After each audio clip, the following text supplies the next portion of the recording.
14 अक्टूबर 2025 को मध्य प्रदेश के मुख्यमंत्री डॉक्टर मोहन यादव की अध्यक्षता में मंत्रालय में मंत्रिपरिषद की बैठक राष्ट्रगान के साथ संपन्न हुई। मंत्रिपरिषद की बैठक में लिए गए निर्णयों की जानकारी मध्य प्रदेश के स्थानीय शासन मंत्री कैलाश विजयवर्गीय ने पत्रकारों को देते हुए कहा कि राज्य सरकार ने किसानों, युवाओं, पेंशनरों और उद्यमियों के हित में बड़े कदम उठाए हैं। मंत्री विजयवर्गीय ने बताया कि पहली बार कोदो कुटकी उपार्जन का निर्णय लिया गया है, जिससे जनजातीय किसानों को बड़ा लाभ मिलेगा। इसके तहत जबलपुर, डिंडोरी, मंडला, कटनी सहित 11 जिलों में श्री अन्न फेडरेशन के माध्यम से 30,000 मीट्रिक टन उपार्जन किया जाएगा। किसानों को प्रोत्साहन राशि डीबीटी के माध्यम से मिलेगी। इसके साथ ही सोयाबीन किसानों के लिए भावांतर योजना को मंजूरी दी गई है, जिसके तहत 24 अक्टूबर से 15 जनवरी तक विक्रय पर अंतर की राशि सीधे किसानों के खाते में जाएगी। बैठक में रेशम समृद्धि योजना, एमएसएमई की आरएएमपी योजना तथा सरदार पटेल कोचिंग प्रशिक्षण योजना को भी स्वीकृति मिली है। राज्य के पेंशनरों को भी राहत दी गई। महंगाई राहत 55% तक बढ़ाई गई। मंत्री कैलाश विजयवर्गीय ने कहा कि ये सभी निर्णय आत्मनिर्भर और समृद्ध मध्य प्रदेश की दिशा में मील का पत्थर सिद्ध होंगे।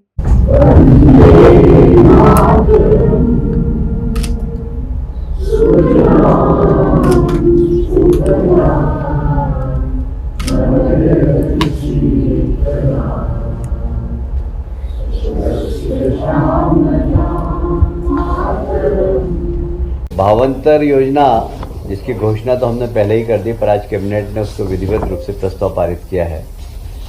आप सभी जानते हैं कि भावांतर योजना सोयाबीन का एमएसपी इस बार 5,328 एमएसपी हुआ है। साधारणतया मार्केट का रेट कई बार एमएसपी से कम होता है। इस बार तो शायद करीब करीब बराबर जा रहा है, पर हाँ, फिर भी कुछ स्थानों पर एमएसपी से कम है मंडियों में रेट। किसानों का नुकसान नहीं हो, ये हमारी जवाबदारी है, और एमएसपी पे ही उनको भाव मिले, और इसीलिए भावांतर योजना प्रारंभ की है। इसमें किसान किसी भी रेट में खरीदे। एक पूरे प्रदेश की मंडियों का मॉडल रेट निकालेंगे, और उस मॉडल रेट से कम में यदि उसका बिकता है तो मॉडल रेट और भावांतर के बीच की राशि किसानों को मिलेगी। तो किसानों को एक बहुत बड़ी राहत है। उसका कारण है थोड़ा सा कि इस बार पानी कहीं पर बहुत ज़्यादा गिरा, कहीं कम गिरा, दाना छोटा है, बड़ा है। इससे किसान को भाव कम मिलने की संभावना थी, पर ये भावांतर योजना आने से अब किसान बड़े लाभान्वित होंगे। किसी किसान को नुकसान नहीं होगा, और कम से कम उसको एमएसपी और मॉडल रेट के बीच का पैसा तो उसको मिलेगा ही, ये इसमें सुनिश्चित किया गया है। ऐसा भी हो सकता है कि मॉडल रेट से ऊपर, जैसे मॉडल रेट अगर निकला, मैं एग्जांपल बता रहा हूँ, 4800 रुपये, उसका अगर 4900 में सोयाबीन बिका तो फिर 4900 से 428 ये उसके खाते में जमा हो जाएगा, डीबीटी हो जाएगा, सीधे उसके खाते में पैसे जमा हो जाएंगे। इसमें मुझे लगता है कि काफ़ी प्रचार प्रसार भी हो गया, और कई बार व्यापारी कार्टेल बना लेते हैं, तो हमने सारे जनप्रतिनिधियों से कहा कि आप मंडियों में खड़े रहें, कार्टेल नहीं बने और किसानों का नुकसान नहीं होना चाहिए। कोदो कुटकी आप सभी जानते हैं कि एक समय में कोदो कुटकी 2 रुपये और 3 रुपये किलो किसानों को बड़ी मुश्किल से मिलते थे, और ये कोदो कुटकी वहीं पैदा होता था जहाँ पानी नहीं होता था, कम पानी में। और हमारे देश के प्रधानमंत्री जी ने कोदो कुटकी का भाव पूरी दुनिया के अंदर बढ़ा दिया, और हेल्थ के प्रति जो कॉन्शियस लोग हैं, अब सब लोग कोदो कुटकी ही खाते हैं, गेहूँ छोड़ दिया। उसमें से एक मैं भी हूँ। जैसे बहुत सारे लोग हैं जो अब कोदो कुटकी खाने लग गए। एक समय था जब ये 2 रुपये 3 रुपये में मिलता था, और माननीय प्रधानमंत्री जी ने इसकी खेती को भी प्रोत्साहन दिया है।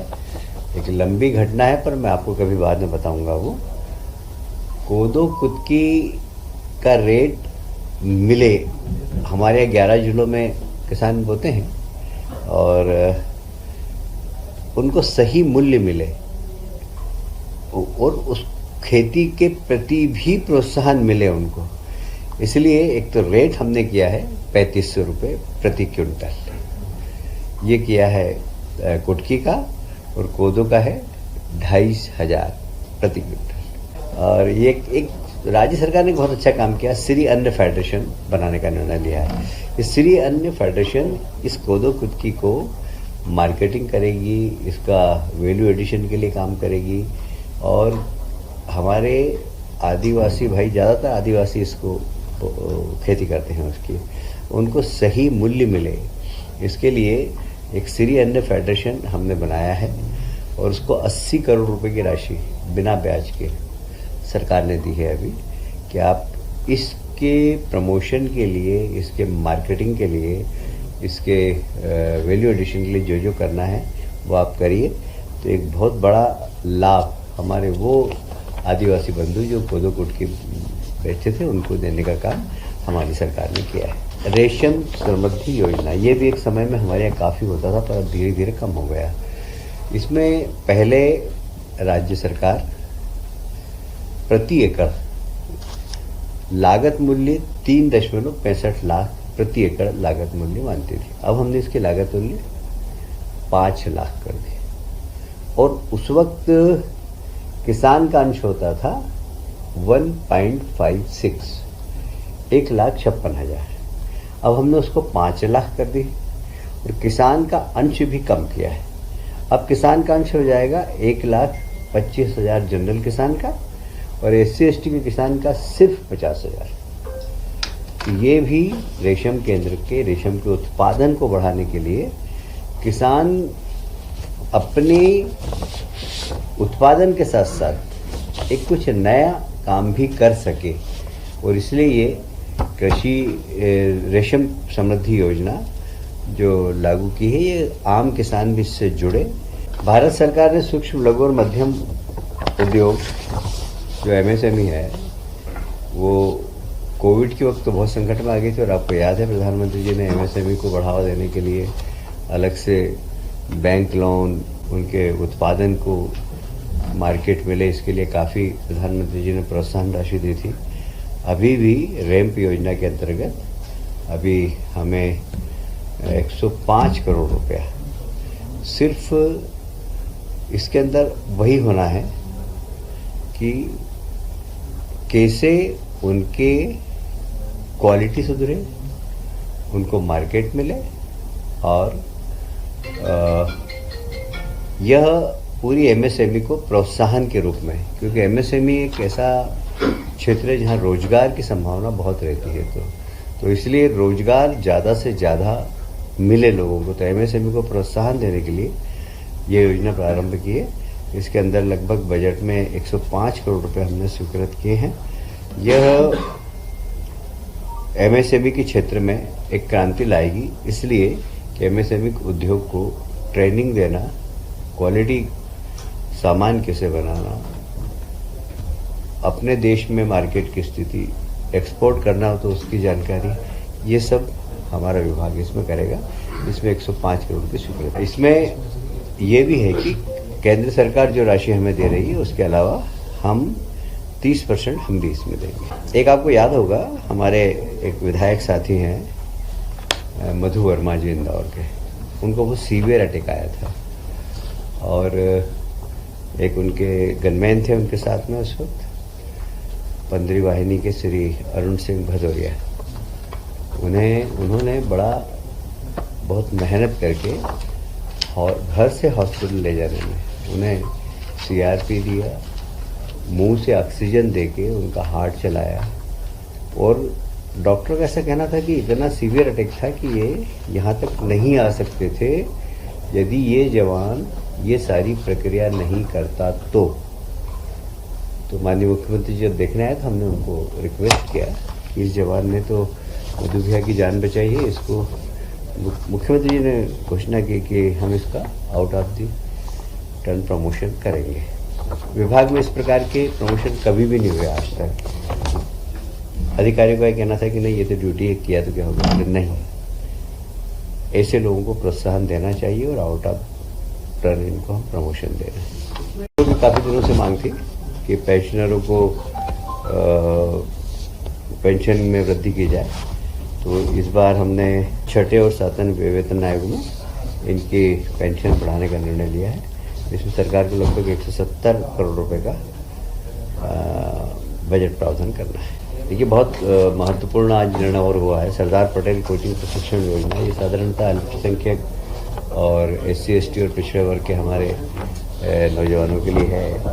इसमें काफ़ी दिनों से एक लोगों की मांग थी विद्यार्थियों की, क्योंकि बहुत बड़े बड़े कोचिंग क्लास, बाहर के कोचिंग क्लास में हम कोचिंग नहीं कर पाते हैं। तो हमने उन सब रजिस्टर्ड कोचिंग क्लासों को जो नेशनल लेवल की हैं उसमें भी प्रशिक्षण प्राप्त कर सके, इसलिए उन सब का रजिस्ट्रेशन करने का पहली बार तो निर्णय लिया है। दूसरा, उनके आवास के लिए, यदि वो शहरी क्षेत्र में पढ़ते हैं, ग्रामीण क्षेत्र के लोग आते हैं तो शहरी क्षेत्रों में पढ़ते हैं, तो उनके आवास का किराया भी सरकार देगी। तो 1000 रुपये उसके लिए भी हमने प्रावधान किया है कि वे प्रशिक्षण प्राप्त करें किसी भी प्रकार की प्रतियोगी परीक्षा के लिए। तो वे अगर शहर में आकर रहना चाहें तो रहने के लिए सरकार उनको 1000 रुपया प्रति माह देगी। ये लगभग 5000 से ज़्यादा युवा यहाँ पर इसमें अभी तक हमारा अनुमान है कि लेंगे, वो इससे ज़्यादा भी हो सकते हैं। कितने भी युवा भाग लें, हम सब